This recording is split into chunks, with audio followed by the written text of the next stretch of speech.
కృష్ణం వందే జగద్గురు. వైకుంఠ ఏకాదశి పర్వదినం నాడు యావత్తు భారతదేశంలో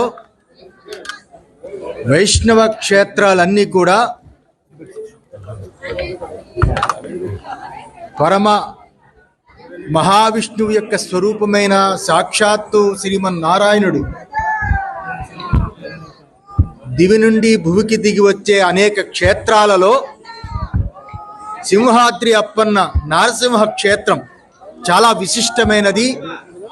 ఇటువంటి నారసింహ క్షేత్రం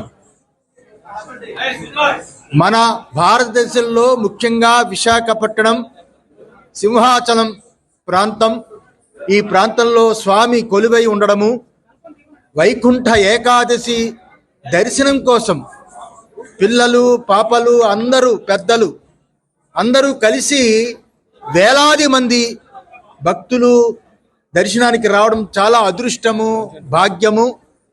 ఒక వైకుంఠ ఏకాదశి మహావిష్ణువు యొక్క దర్శనం చేస్తే తప్పకుండా స్వర్గలోకం వస్తుంది, ఇహలోక భోగాలు కలుగుతాయని శాస్త్రం చెబుతుంది.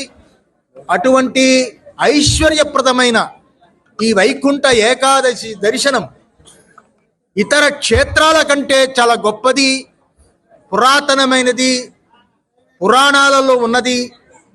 అటువంటి మహాక్షేత్రం సింహాద్రి అప్పన్న సింహాచల క్షేత్రము.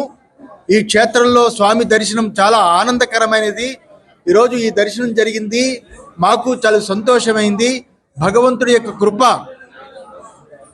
ఈ రాష్ట్రానికి, దేశానికి పరిపూర్ణంగా ఆ స్వామి యొక్క కృప ఉండాలని మనస్ఫూర్తిగా కోరుతూ అందరినీ ఆశీర్వదిస్తున్నాను.